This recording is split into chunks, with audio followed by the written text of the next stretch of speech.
You're listening to Not the Sermon with Eric and Jamie.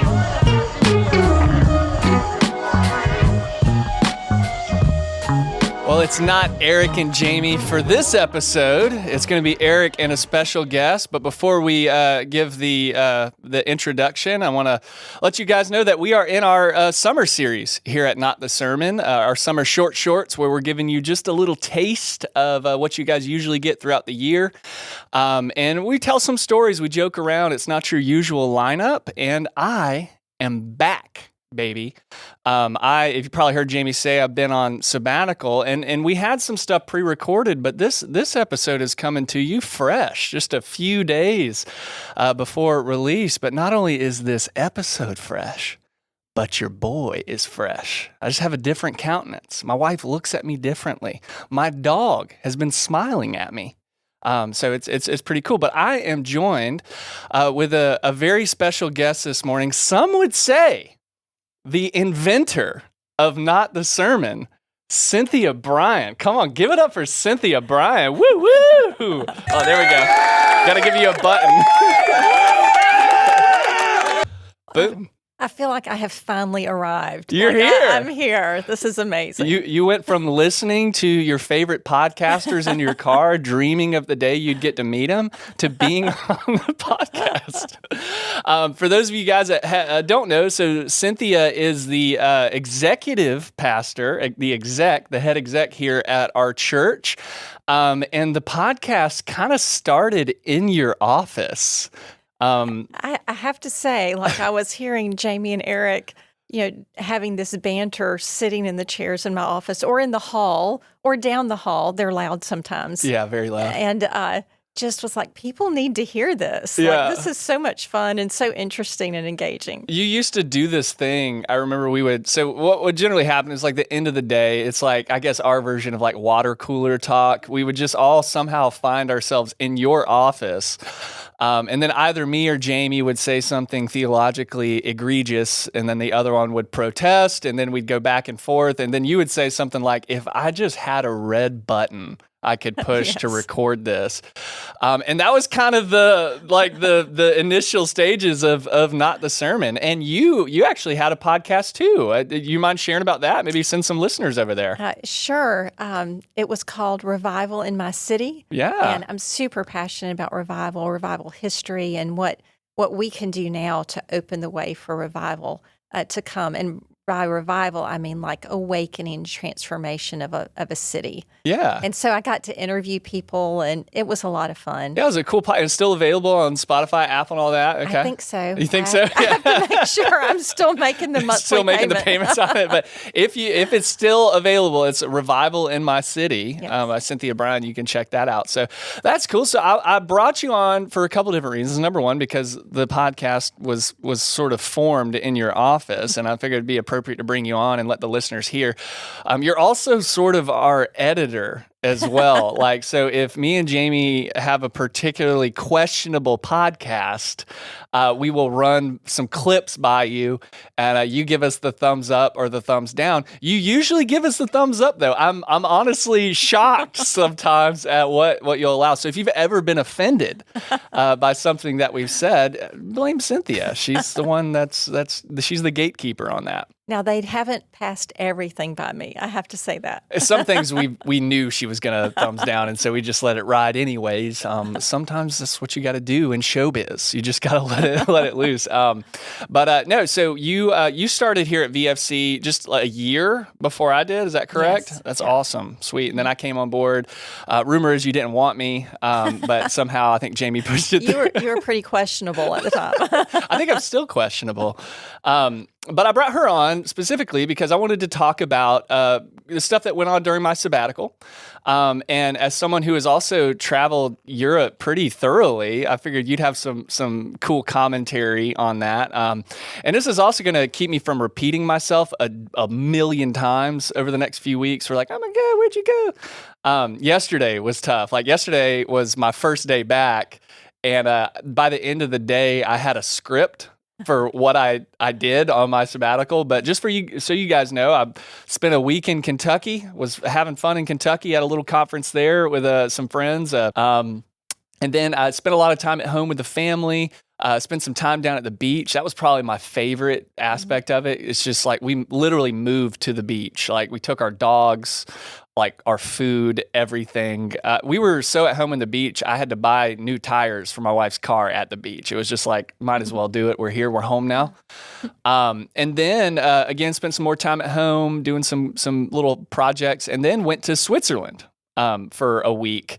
And that was wild. It's a whole different world over in that area of Europe in particular. I've never been to like London or anything, but I would figure that like an American would probably fit in better in that area than somewhere like Germany or Austria or Switzerland. What do you think about that? Well, certainly the language is easier. Oh yeah, yeah. There's still some confusion in London, but yeah, the language is. So, oi, what are you doing over here? No, I'm just kidding.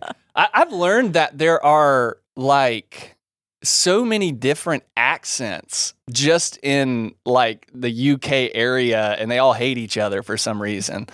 But anyway, so I was in Switzerland. So me and my wife, we went to Denmark first. We were there for a day, and we had all these grand plans. We were like, man, we've got an 8-hour layover. We're going to go explore Copenhagen. We were so tired when we landed that we bought access to the first dirty airport lounge we could find and went to sleep. And I think it was like the only airport lounge that had a smoking box in it. You ever seen a European smoking box? I don't think so. Brother, those people they like to smoke over there. They like to smoke so much. I wanted to start smoking. I felt left out. I did. It was like peer pressure. But we're like literally laying down in these lounge chairs trying to sleep, and there's like this phone booth looking thing with like an air vent pipe coming out of the top, and it just reeks of cigarettes. And there's just like old European dudes going in there and smoking half a pack and then coming back out. And it wasn't pleasant. So we did not explore Copenhagen. And plus, like, that was like our first run in with like how some countries can be perceived as rude. Like if you don't know the culture well. Like we, even when we purchased access to this lounge, I was like, hey, we would like to purchase access to this lounge, please. And she's like, well, I would assume that is the case because you are standing here. Like, I'm like, yeah, me too. That's why, it's like, I don't know how to take, but she was like, just commentating her thoughts, And so, we were dead when we were there, and then hopped on a flight to Zurich, got on our train with 1 minute to spare when we got in, and I think it was the last train to Lucerne, which is where we were posting for that night. And so literally a minute, we got on, the doors closed behind us, and then we're on our way. And so we spent some time in Lucerne. That's like your typical like picturesque mountain valley town. Beautiful. It's beautiful. Yeah. It's just, they have like a river. I think it's called the Rhys, Rhys. It's not the Rhine, it's the Rhys, or however they say it, running right through the middle of town, crystal clear water. Like there's no homeless people peeing in it anywhere, at least to our knowledge. And just, man, walk the streets, the little apartment or flat, I might say, that we stayed in. It was just a little studio. And I booked it having not known anything about the town. I just wanted to be close to the bus or the train station and close to downtown. And, but it was in the middle of downtown. So like 10 foot outside of our window was this like 14th century or 13th century Franciscan monastery that's just in the middle of town. Went and toured that, and that was cool, and did our little thing and did some touristy stuff like the little city trains, like the little, what I'm talking about? Yeah, like the trains you get in, and it's just like everyone in it's a tourist, and they take you around town. And then we went to Basel, did some more historic, because Basel's an even older, like Switzerland's never really been at war with anyone. So all of their buildings that they initially, they're still standing, right? That's great. And man, forget it if you are handicapped or in a wheelchair or something in Switzerland, brother, because there's thousands of steps. Yeah. Like even the elevators we were in were not handicap accessible. Like it was like 2-person elevators. All across Europe, and especially Eastern Europe. Yeah. it's hard to get around if you can't go up steps. It was nuts. And it was funny. I saw, and this is just an observation, most people, like I saw some people in scooters, but the people that I could tell were like handicapped in some way, they had the little arm crutches. They didn't have regular armpit crutches. They had the ones like that you strap onto your forearms and just start walking. And they did get good treatment. And so I thought, especially at the airports, so I thought maybe it would be a good investment to buy some arm crutches before I travel again. Because I mean, they fold up really well. You get the wheelchair out of the gate, all that kind of stuff. Well, you don't think about that's not a good idea? No, not a good idea. I don't know. I mean, it worked for them. But it was cool. And so tell me, you went to Germany, right? So what was Yes. your experience in Germany? Well, I have to say, Duke and I did a whirlwind tour of Europe, like in 7 days on our honeymoon. So, Yeah. and we saw it all. Really? Yeah. We spent one night in Lucerne, I think. Really? It was Yeah. so we got a glimpse of everything. But Did you see the Chapel Bridge? yes, We walked that. Yes. We were an eighth of a mile Oh, from the wow. Chapel Bridge. yeah, beautiful area. It was also a place where a lot of like tourists were like doing TikTok poses and stuff, and it's just like, man, these tourists say, They'll take over. yeah. And in Germany, No, that's just rude. It's the first time in podcast history we had an alarm go off. I went to Germany to pick up my daughter in 2022, and it was a very quickly planned trip. Like purchased the tickets a week before. I knew that I needed to rent a car, but it was very quick. We got the tickets, got over there. I just assumed they would give me some explanation as to some rules of the road, maybe even just a little sheet of what the signs meant or something. But no, they like take my credit card and hand me a key. Yeah. And so I'm like, well, it must not be that different. Yeah. Yeah.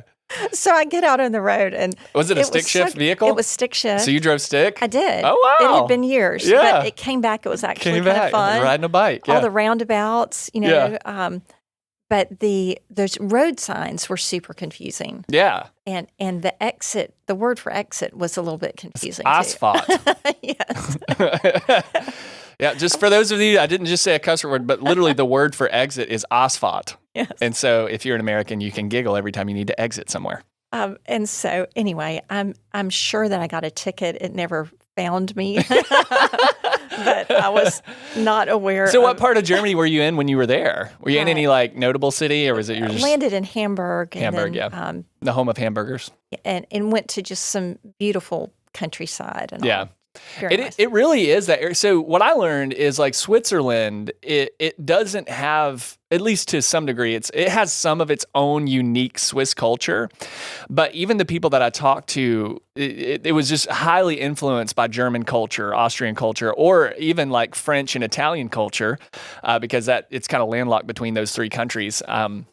And so like when we were in Basel, you didn't know if you were going to say merci, danke, or grazie, or whatever, 3 languages. But I felt like such a doofus when I was there because I'm walking up there like, sprechen Sie English? And they're like, I speak one language and this person speaks 4 at least, Yeah. But most of the people were very gracious. I got ribbed on a lot for being an American. Like, oh, your president, he is terrible, isn't he? And I'm like, whatever you say. And like one lady was like, we talked to this. She was so sweet. She saw us confused in a train station, and she was walking from a museum. She was a historian that was visiting this museum and doing some stuff there. And she comes up to us. She's like, "I see that you look lost.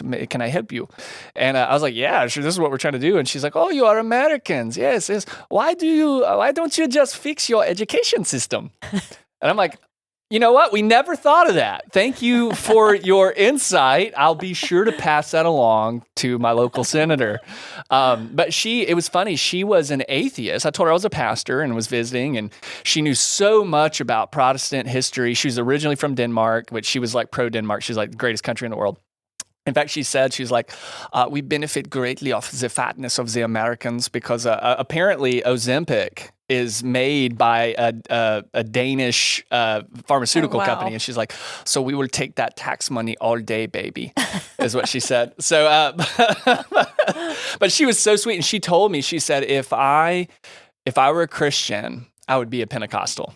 Is what she said. And it was from a perspective, and I told her, I was like, there's always time. But it was from the perspective of, she appreciated that. She understood religious culture very well. And she said from her perspective, the social dynamic of the unity, but gender equality within the Pentecostal church, the racial equality within the Pentecostal church is something she always admired. And so she grew up Lutheran because that's like the state church of Denmark. But she's like, I've always said that I would be Pentecostal if I were a Christian. So that's great. She was so sweet. She gave us her card and, but that was dope. But the story I want to tell you. So this is the point of our summer short shorts, is to tell a wild story. And boy, do I have a wild one for you. So the thing that was the most stressful about traveling in Europe was the traveling. Now, they have an incredible public transport system. People have cars, but they don't use them a lot unless you live out in the country or something like that, especially in the cities. It's all public transport. So you have trains, you have trams, you have buses. That's generally how they get around. In Switzerland's the size of, I think, Vermont or Maryland. And so it's a very small country. And so you could traverse Switzerland in 3 or 4 hours on a train, like from top to bottom, And so, but everything's in German.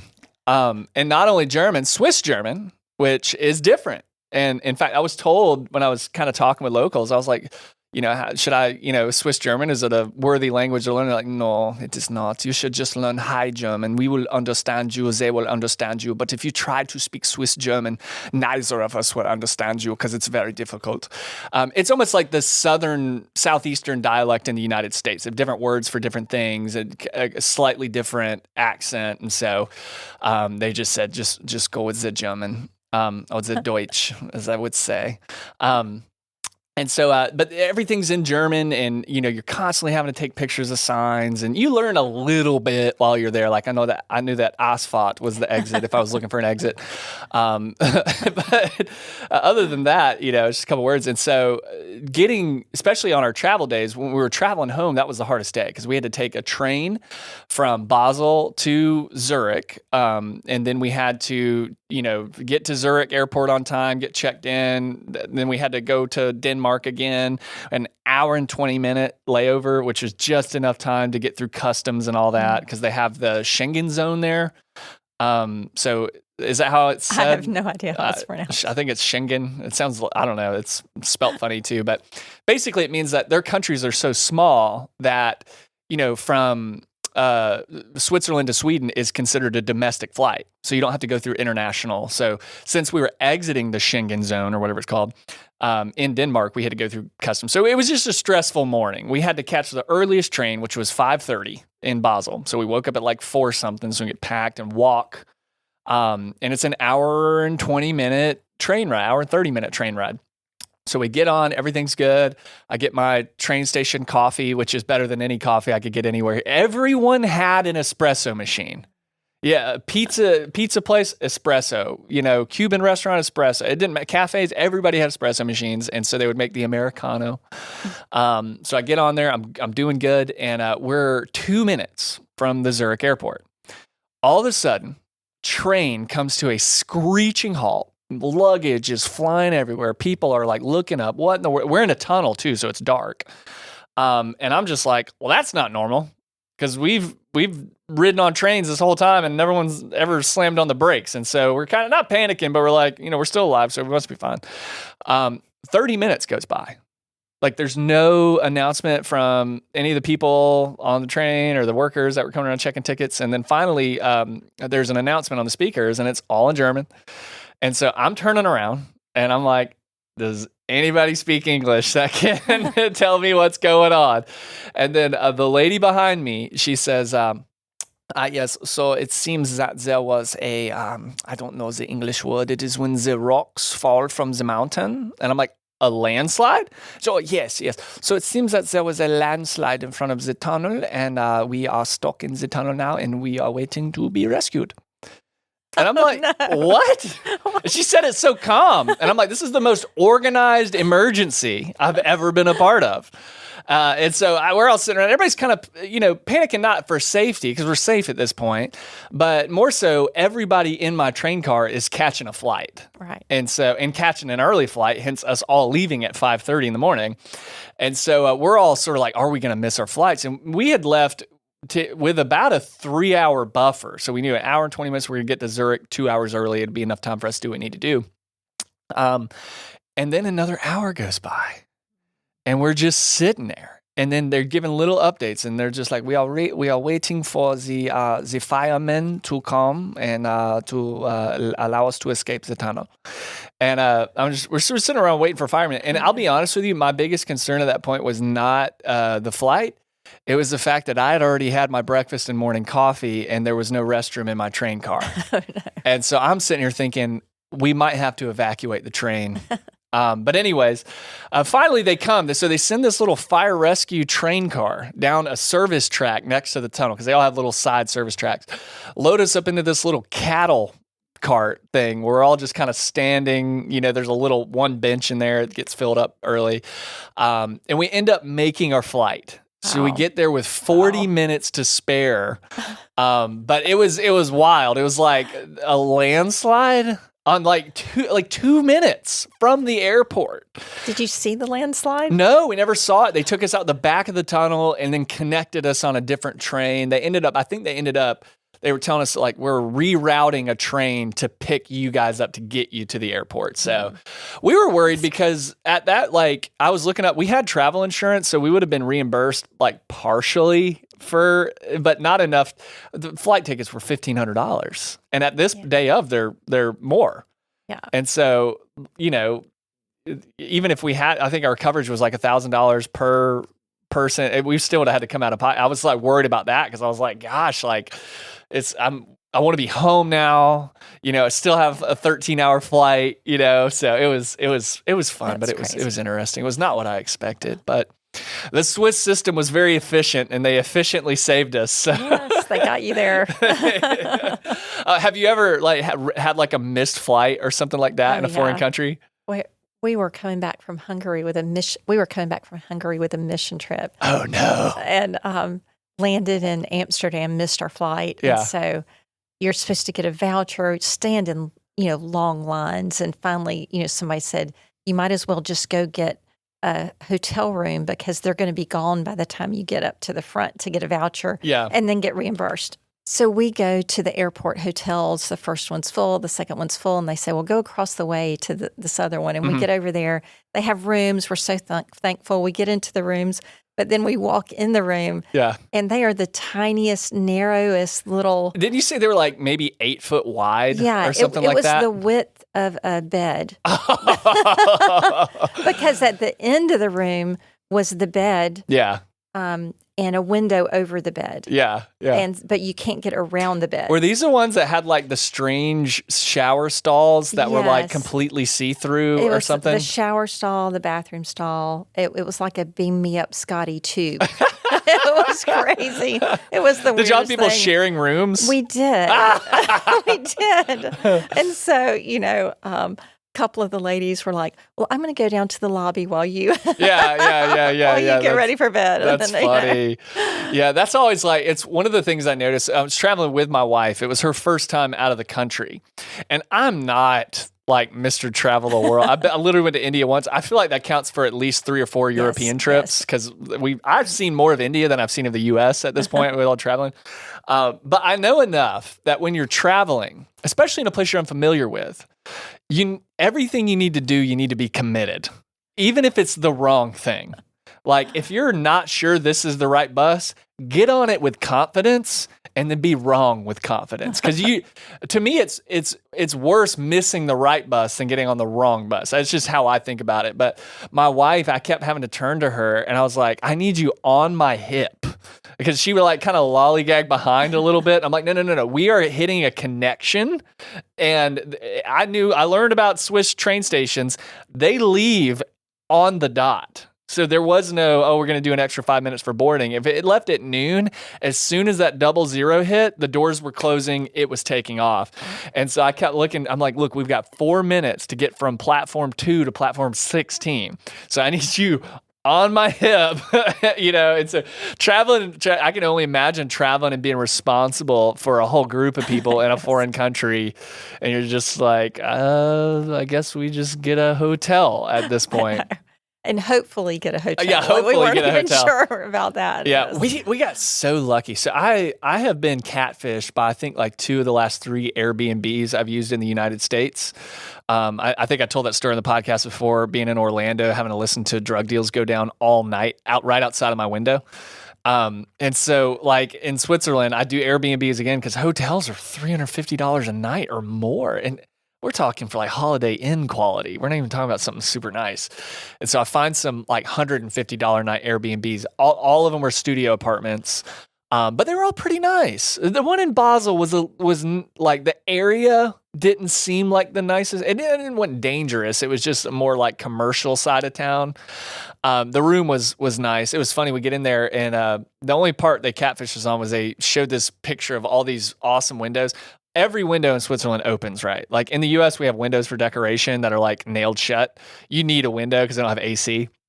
And so it's got the windows of sunlight beaming in. And so I'm like, yeah, let's open these windows. It's kind of hot. And so I open them up and it's like this little central column in the middle of a bunch of apartment complexes.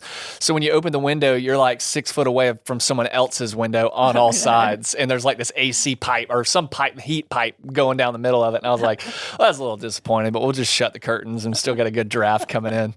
But yeah, that was the story of the time me and my wife got stuck in a train tunnel in Switzerland. Great story. Yeah. So glad y'all survived. We survived. And made your flight too. And That's made our amazing. flight, and we made it back. We were up for 24 hours. Yeah. So it's 6 hours ahead over there. Woke up at 4 a.m, got back at 10 o'clock that night in South Georgia. Oh, yeah. And that drive from Atlanta back down was miserable. Yes. Like, I kept having to get out. I stopped at rest stations, like lay down for a second, walk around, like couldn't deal. But yeah, we made that's it. Bad. I've called Duke from like 30 miles north of Thomasville saying, I'm not going to be able to make it. The next 30, can I get a hotel in Camilla? Yeah. Oh, God. Yeah. I was messing with my wife because she was so sleepy, poor thing. And I don't think she'd been up for 24 hours ever in her life. And she's like, I'm outside watering my plants, like making sure everything's good. When I get home, I got a little bit more left in me. And she's like walking around outside. I'm like, what are you doing? And she's like, how can I do it? I'm like, go to bed. You're drunk.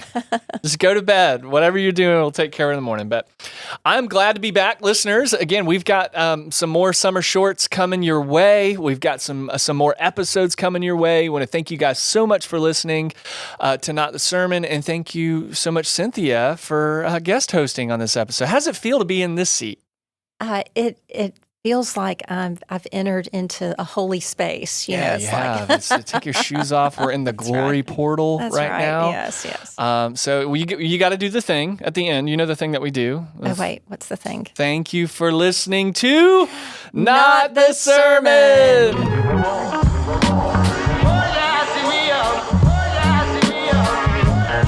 Thanks for listening. This podcast is a production of Victory Fellowship Church in Thomasville, Georgia. Eric and Jamie can be reached at emailing notthesermon@gmail.com.